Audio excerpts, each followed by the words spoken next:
Hello YouTube, this side Rahul Kumar. दोस्तों, आज हम कंप्लीट ट्यूटोरियल लेके आए हैं आपके लिए मेटास्प्लॉइट फ्रेमवर्क का, जहां पे हम इस ट्यूटोरियल सीरीज़ में बात करने वाले हैं मेटास्प्लॉइट फ्रेमवर्क की फ्रॉम बेसिक टू एडवांस, जहां पे आपको कंप्लीट नॉलेज मिलने वाला है मेटास्प्लॉइट का कि मेटास्प्लॉइट फ्रेमवर्क क्या है, किस तरह से उसका इस्तेमाल हम कर सकते हैं, क्या क्या मॉडल्स इसमें कवर होते हैं, सब चीज़ हम कवर करेंगे from basic to advance level तक। इस वीडियो सीरीज़ का आज पहला वीडियो आ चुका है, और अगर आप साइबर सिक्योरिटी में एक अच्छा करियर बनाना चाहते हैं, आप इंफॉर्मेशन सिक्योरिटी में अच्छा अपना फुटहोल्ड स्ट्रॉन्ग करना चाहते हैं, और आपको पेनिट्रेशन टेस्टिंग सीखना है या फिर वल्नरेबिलिटी असेसमेंट आपको परफॉर्म करना है, तो अगर आप बिगिनर हैं और आप चाहते हैं साइबर सिक्योरिटी में अच्छा करियर बनाना, अच्छा नॉलेज गेन करना, तो ये वीडियो आप ही के लिए है। तो वीडियो को एंड तक ज़रूर देखिएगा, बहुत ही ज़्यादा बेनिफिशियल इन्फॉर्मेशन आपको यहाँ से मिलने वाली है। तो वीडियो को स्किप मत करिएगा, पूरा एंड तक ज़रूर देखिएगा। और अगर आपको ये वीडियो पसंद आती है तो प्लीज़ कमेंट करके ज़रूर बताइएगा कि वीडियो आपको कैसी लगी। और अगर आप चाहते हैं कि ये वीडियो सीरीज़ हम कंप्लीट करें, कंटिन्यू करें आगे के पार्ट्स में भी, तो प्लीज़ कमेंट करके ज़रूर बताइएगा। तो चलिए बिना किसी देरी के इस वीडियो को स्टार्ट करते हैं।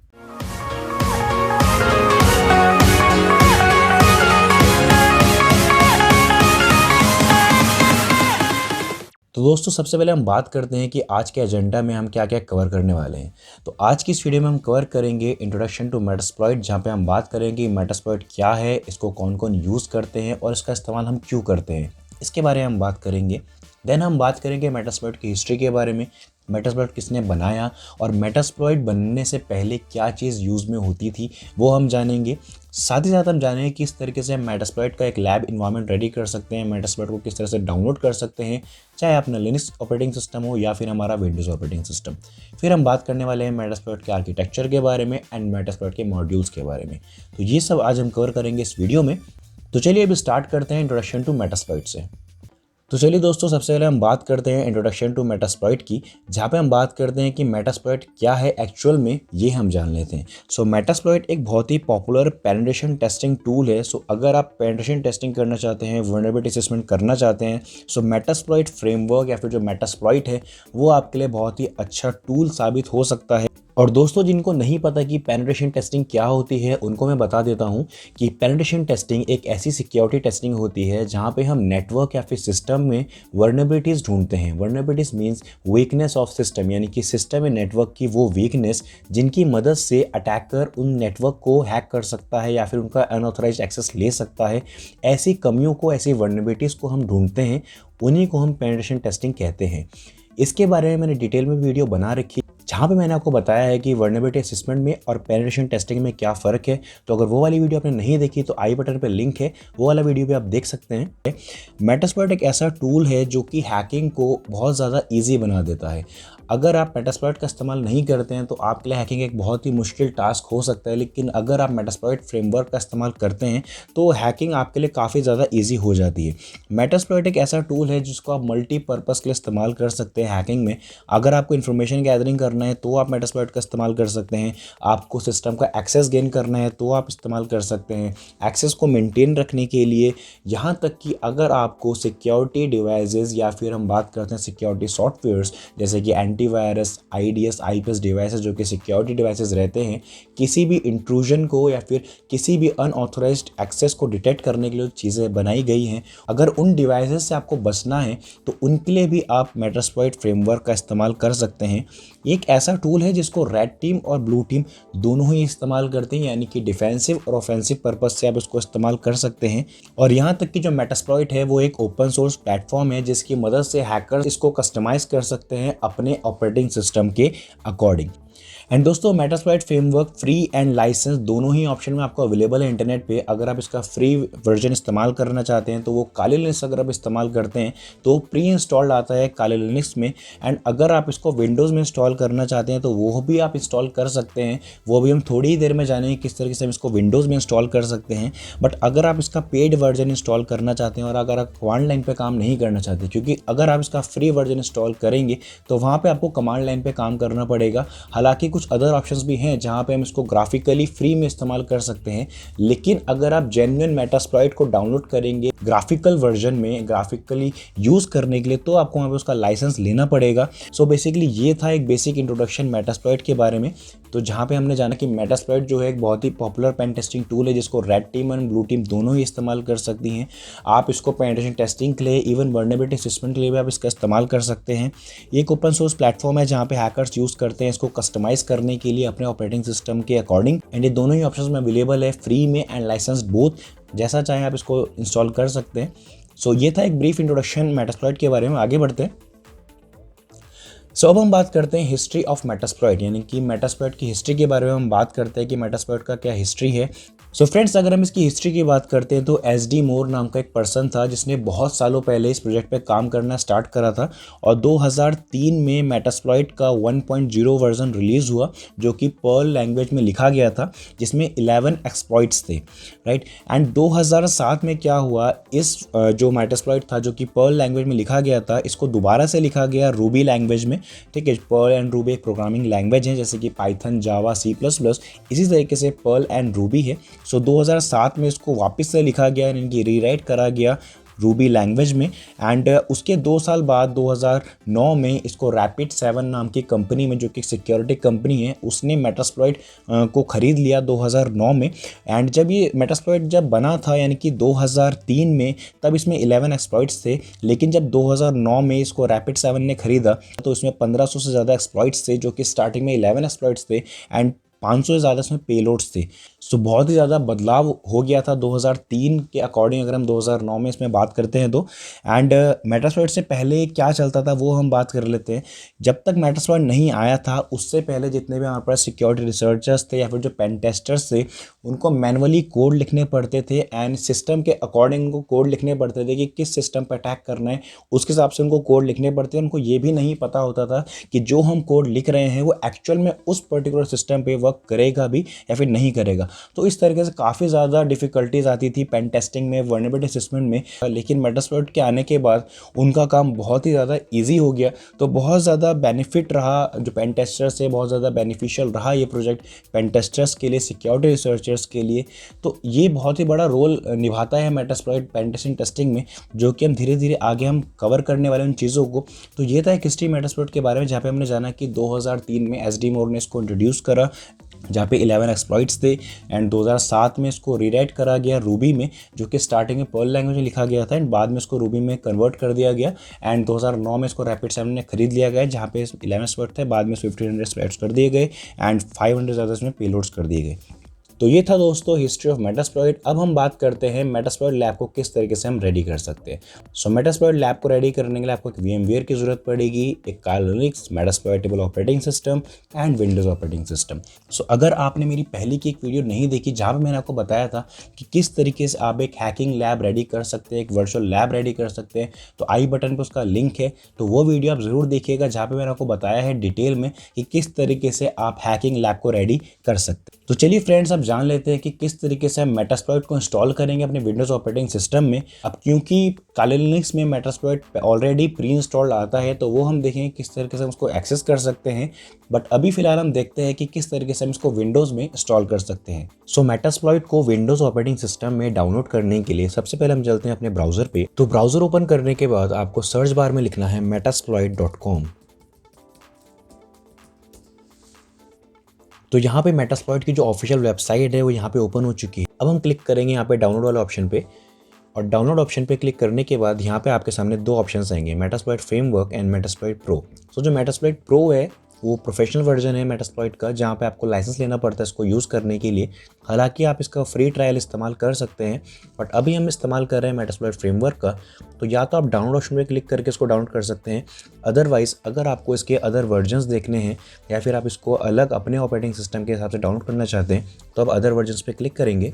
अदर वर्जन्स पे क्लिक करने के बाद आपके सामने यहाँ पे लिनक्स एंड विंडोज़ दोनों के ही इंस्टॉलर यहाँ पे अवेलेबल हो जाएंगे। तो क्योंकि हम इसको इंस्टॉल करने हैं हमारे विंडोज़ ऑपरेटिंग सिस्टम पे, तो हम क्लिक करेंगे पहले वाले ऑप्शन पे, यानी कि विंडोज़ 64 installer.exe।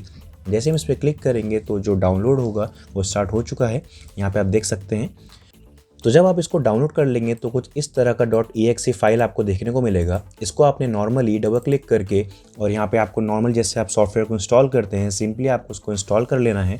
एंड इंस्टॉल करने के बाद आपको CMD को एज ए एडमिनिस्ट्रेटर ओपन करना है। तो हम CMD को एज ए एडमिनिस्ट्रेटर ओपन कर लेते हैं। तो अब हमको CMD को एज ए एडमिनिस्ट्रेटर ओपन करना है। तो मैं यहाँ पे सर्च बार में लिखता हूँ CMD एंड मैं उसको रन एज एडमिनिस्ट्रेटर करता हूँ। अब यहाँ पे आपको उस डायरेक्टरी में जाना है जहाँ पे आपने अपने मेटास्प्लॉइट को इंस्टॉल किया हो। इन माय केस हमने इंस्टॉल करा है मेटास्प्लॉइट को C ड्राइव में मेटास्प्लॉइट फोल्डर के अंदर।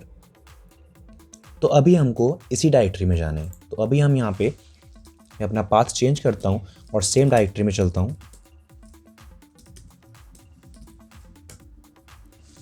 तो अभी हम मेटास्प्लॉइट डायरेक्टरी में आ चुके हैं। dir करके चेक कर सकते हैं। यहाँ पे आप देख सकते हैं हमारे पास सारी डायरेक्टरी ओपन हो चुकी है। अब यहाँ पे हमको कमांड लिखना है console.bat एंड ये कमांड रन करने के बाद आप मेटास्प्लॉइट फ्रेमवर्क को इस्तेमाल कर सकते हैं विंडोज़ ऑपरेटिंग सिस्टम में। जितना भी कमांड आप मेटास्प्लॉइट में यूज़ करेंगे वो सारा का सारा आप विंडोज़ यहीं से इस्तेमाल कर सकते हैं। तो थोड़ा सा टाइम लेगा ये ओपन होने में।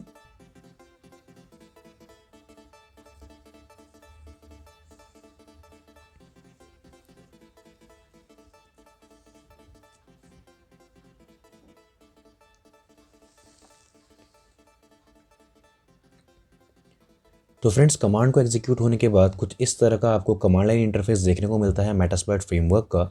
और अगर आपको इसका ग्राफिकल इंटरफेस में काम करना पसंद है एंड अगर आप इसको ग्राफिकल इंटरफेस में यूज़ करना चाहते हैं तो नीचे कमेंट करके बताइए, मैं ज़रूर उसके ऊपर वीडियो लेके आऊँगा। तो यहाँ पे आप देख सकते हैं विंडोज़ में हमारा मेटास्प्लॉइट फ्रेमवर्क इंस्टॉल हो चुका है। अब हम यहाँ पे इसको सिक्योरिटी टेस्टिंग, पेनिट्रेशन टेस्टिंग के लिए इस्तेमाल कर सकते हैं। अब हम बात करते हैं लिनक्स में किस तरीके से आप इसको इस्तेमाल करेंगे। तो चलते हैं अपने लिनक्स ऑपरेटिंग सिस्टम पे। तो दोस्तों, हम आ गए हैं अपने काले लिनक्स ऑपरेटिंग सिस्टम पे। अब यहाँ पे हमको ओपन करना है टर्मिनल एंड टर्मिनल ओपन करने के बाद यहाँ पे हमको एक कमांड लिखनी है MSF कंसोल। तो जैसे ही आप MSF कंसोल एंटर करेंगे यहाँ पे हमारा मेटास्प्लॉइट फ्रेमवर्क ऑन हो जाएगा एंड इस तरीके से आप लिनक्स में इसका इस्तेमाल कर सकते हैं। तो यहाँ पे हमने देखा कि किस तरीके से आप विंडोज़ और लिनक्स में इसको इंस्टॉल कर सकते हैं। तो चलिए दोस्तों, वीडियो को कंटिन्यू करते हैं और बात करते हैं मेटास्प्लॉइट आर्किटेक्चर एंड उसके मॉड्यूल्स के बारे में। तो मेटास्प्लॉइट के फाइल सिस्टम को देखने के लिए एंड उसके मॉड्यूल्स को देखने के लिए हम चलते हैं यहाँ पे फाइल सिस्टम पे। एंड फाइल सिस्टम पे जाने के बाद आपको जाना है USR डायरेक्टरी पे एंड उसके बाद आपको जाना है शेयर डायरेक्टरी पे एंड देन आपको यहाँ पे मेटास्प्लॉइट फ्रेमवर्क पे क्लिक करना है। यहाँ पे मेटास्प्लॉइट फ्रेमवर्क की डायरेक्टरी आपको मिल जाएगी। तो यहाँ पे हम लिखते हैं मेटास्प्लॉइट। जैसे कि हम यहाँ पे देख सकते हैं मेटास्प्लॉइट फ्रेमवर्क की डायरेक्टरी यहाँ पे मिल रही है। सो यहाँ पे हमें मेटास्प्लॉइट फ्रेमवर्क के इंपॉर्टेंट डायरेक्टरी मिल रही है और यहाँ पे आपको एक ऑप्शन मिल रहा होगा मॉड्यूल्स का। सो मॉड्यूल्स डायरेक्टरी पे जैसे हम क्लिक करेंगे तो यहाँ पे मल्टीपल मॉड्यूल्स देखने को मिलेंगे, जैसे कि ऑक्सिलरी, पेलोड्स, एक्सप्लॉइट्स। इन सभी के बारे में अभी थोड़ी देर में हम डिटेल में बात करेंगे, लेकिन पहले हम समझ लेते हैं इन डायरेक्टरीज के बारे में। तो यहाँ पे मल्टीपल डायरेक्टरीज आपको देखने को मिल रही हैं। सबसे पहले अगर हम जहाँ पे डेटा की डायरेक्टरी है उसकी अगर हम बात करते हैं, जो यहाँ पे आपको दिख रही है। सो फ्रेंड, जो डेटा डायरेक्टरी होती है इसमें आपकी एडिटेबल फाइल्स रहती है जो कि मेटास्प्लॉइट यूज़ करता है बाइनरीज को स्टोर करने के लिए सर्टेन एक्सप्लॉइट्स के लिए। ओके, एंड देन अगर हम दूसरी डायरेक्टरी की बात करते हैं टूल्स की, तो यहाँ पे जो टूल्स डायरेक्टरी मिल रही है यहाँ पे आपके कमांड लाइन यूटिलिटीज़ रहती हैं जो कि हम यूज़ करते हैं मेटास्प्लॉइट फ्रेमवर्क के दौरान। थर्ड, अगर हम बात करते हैं स्क्रिप्ट्स की, तो जैसे कि नाम से पता चल रहा है यहाँ पे आपके स्क्रिप्ट्स रहती हैं। फिर एक डायरेक्टरी आती है मॉड्यूल्स, जिसके बारे में अभी हम डिटेल में पढ़ने वाले हैं। तो मॉड्यूल्स वो डायरेक्टरी रहती है जिसके अंदर एक्चुअल मेटास्प्लॉइट फ्रेमवर्क के मॉड्यूल्स रहते हैं, जैसे कि एक्सप्लॉइट्स, ऑक्सिलरी, पेलोड, जिनके बारे में अभी हम डिटेल में डिस्कस करने वाले हैं। नेक्स्ट, अगर हम प्लगइन्स की बात करते हैं तो यहाँ पे आपके प्लगइन्स रहते हैं जो कि आपके काम को और ज़्यादा इजी बना देते हैं, जैसे कि जो काम आपको मैनुअली करने पड़ते वो यहाँ पे प्लगइन्स का इस्तेमाल करके वो टास्क आप ऑटोमेटिक कर सकते हो। फिर अगर हम डॉक्यूमेंटेशन की बात करते हैं तो यहाँ पे जो डॉक्यूमेंटेशन डायरेक्टरी है, अगर हम डॉक्यूमेंटेशन डायरेक्टरी के बारे में बात करते हैं तो यहाँ पे अवेलेबल डॉक्यूमेंट रहते हैं related to Metasploit framework. And last, अगर हम लाइब्रेरी के बारे में बात करते हैं तो ये basically meat of the framework code base है, यानी कि यहाँ पे क्या होता है, पूरा लाइब्रेरी रहता है मेटास्प्लॉइट फ्रेमवर्क का। तो ये था मेटास्प्लॉइट का फाइल सिस्टम एंड अब हम बात करते हैं इसके मॉड्यूल्स के बारे में। सो मेटास्प्लॉइट के जो मॉड्यूल है वो क्या होता है। सो मॉड्यूल एक ऐसा पीस ऑफ सॉफ्टवेयर होता है जो कि मेटास्प्लॉइट फ्रेमवर्क यूज़ करता है कुछ सर्टेन टास्क को परफॉर्म करने के लिए, जैसे कि किसी भी टारगेट को स्कैन करने के लिए या फिर एक्सप्लॉइट करने के लिए। सो ये एक्सप्लॉइट होता क्या है, अगर आपको नहीं पता तो मैं आपको धीरे धीरे करके इन सब चीज़ों के बारे में बताने वाला हूँ, जहाँ पे हम बात करेंगे exploit, auxiliaries, payloads, encoders, knobs, evasion and post. तो सबसे पहले हम बात करते हैं एक्सप्लॉइट के बारे में कि एक्सप्लॉइट क्या होता है। सो एक्सप्लॉइट एक ऐसा टूल होता है जो कि हम किसी भी सिस्टम की या किसी भी नेटवर्क की वर्नेबिलिटी का एडवांटेज लेने के लिए इस्तेमाल करते हैं। फॉर एग्जाम्पल, आपका एक कंप्यूटर है और उस कंप्यूटर की एक वीकनेस है या फिर उस कंप्यूटर में एक वर्नेबिलिटी है जिसकी मदद से कोई भी आपके सिस्टम में एक्सेस ले सकता है। तो उस वर्नेबिलिटी का एडवांटेज लेने के लिए हम एक्सप्लॉइट का इस्तेमाल करते हैं। एक्सप्लॉइट का इस्तेमाल करके हम किसी भी सिस्टम में अपना एक्सेस क्रिएट करते हैं। ओके, नेक्स्ट हम बात करते हैं ऑक्सिलरी की। सो जो ऑक्सिलरी मॉड्यूल रहता है इसका एक्सप्लॉइटेशन से कोई लिंक नहीं होता, यानी कि इसको हम सिस्टम में एक्सेस बनाने के लिए नहीं यूज़ करते हैं। इसका हम इस्तेमाल कर सकते हैं हमारे टारगेट पे स्कैनिंग करने के लिए, स्निफिंग करने के लिए, फजर्स के लिए, डॉस अटैक परफॉर्म करने के लिए, ये सब अटैक परफॉर्म करने के लिए हम ऑक्सिलरी का इस्तेमाल करते हैं।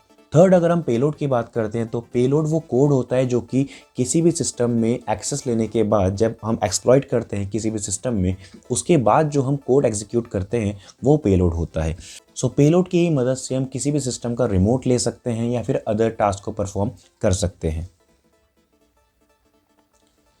फोर्थ, अगर हम बात करते हैं एनकोडर्स की, तो एनकोडर्स क्या करते हैं, एनकोडर्स आपके कोड को एक ऐसे फॉर्म में कन्वर्ट करते हैं ताकि एंड सिस्टम पे या फिर एंड नेटवर्क पे अगर कोई नेटवर्क सिक्योरिटी डिवाइसेस लगा हुआ है जैसे कि आईडीएस, आईपीएस, एंटीवायरस, तो वो उसको डिटेक्ट ना कर पाए और आपके पेलोड को जो आपकी डेस्टिनेशन है वहाँ तक सही तरीके से पहुँचाने का काम एनकोडर्स करते हैं। फिफ्थ, अगर हम बात करते हैं नॉब्स की, तो नॉब्स का फुल फॉर्म होता है नो ऑपरेशंस। तो नॉब्स का काम होता है आपके पेलोड के साइज को मेंटेन रखना और आपके पेलोड्स को क्रैश होने से बचाना। सिक्स्थ, अगर हम बात करते हैं इवेजन की, तो जो इवेजन मॉड्यूल है ये न्यू लॉन्च हुआ है मेटास्प्लॉइट फ्रेमवर्क में। इवेजन मॉड्यूल का काम होता है आपके पेलोड्स को, जो हमारे एंटीवायरस रहते हैं या फिर आईडीएस, आईपीएस डिवाइसेस हैं जो कि सिक्योरिटी डिवाइसेस रहते हैं और अनऑथराइज्ड एक्सेस को डिटेक्ट कर लेते हैं, इन डिवाइसेस से, इन सॉफ्टवेयर से बचने के लिए हम इवेजन मॉड्यूल का इस्तेमाल करते हैं। लास्ट, अगर हम बात करते हैं पोस्ट मॉड्यूल का, सो पोस्ट एक्सप्लॉइटेशन मॉड्यूल हम यूज़ करते हैं किसी भी नेटवर्क में या किसी भी सिस्टम में और ज़्यादा इन्फॉर्मेशन गैदर करने के लिए। एक बार अगर आपने किसी भी सिस्टम में, किसी भी नेटवर्क में पेनिट्रेशन टेस्टिंग करी, उस सिस्टम में आपने एंट्री ले ली, तो उस सिस्टम की और ज़्यादा डीपर इन्फॉर्मेशन निकालने के लिए हम पोस्ट एक्सप्लॉइटेशन मॉड्यूल्स का इस्तेमाल करते हैं। तो ये था दोस्तों आज की वीडियो में, जहाँ पे मैंने आपको बताया मेटास्प्लॉइट फ्रेमवर्क के बारे में कि मेटास्प्लॉइट फ्रेमवर्क क्या है, उसका इंट्रोडक्शन, उसकी हिस्ट्री, किस तरीके से हम इंस्टॉल कर सकते हैं मेटास्प्लॉइट फ्रेमवर्क को विंडोज़ या फिर लिनक्स में, एंड मेटास्प्लॉइट के फाइल सिस्टम एंड आर्किटेक्चर के बारे में एंड उसके मॉड्यूल्स के बारे में। तो ये था हमारी सीरीज़ का पहला वीडियो, और इसी तरीके से अगर आप और भी वीडियोज़ चाहते हैं मेटास्प्लॉइट फ्रेमवर्क की तो प्लीज़ कमेंट करके ज़रूर बताइएगा। और वीडियो एंड तक देखने के लिए बहुत बहुत शुक्रिया। और दोस्तों, अगर आप एथिकल हैकिंग की लाइव ऑनलाइन ट्रेनिंग लेना चाहते हैं तो डिस्क्रिप्शन पे लिंक है, उस लिंक पे क्लिक करके आप फॉर्म सबमिट कर सकते हैं या फिर आप डायरेक्टली हमें व्हाट्सएप पे भी कांटेक्ट कर सकते हैं। हम एथिकल हैकिंग की लाइव ऑनलाइन ट्रेनिंग देते हैं। तो और ज़्यादा इन्फॉर्मेशन जानने के लिए नीचे डिस्क्रिप्शन पे हमारे सारे कॉन्टैक्ट लिंक्स नीचे दिए गए हैं, आप उस पर भी हमसे कॉन्टैक्ट कर सकते हैं। तो वीडियो अगर अच्छी लगी तो प्लीज़ लाइक कीजिए, शेयर जरूर कीजिए अपने दोस्तों के साथ। मिलते हैं नेक्स्ट वीडियो में। Till then, good bye.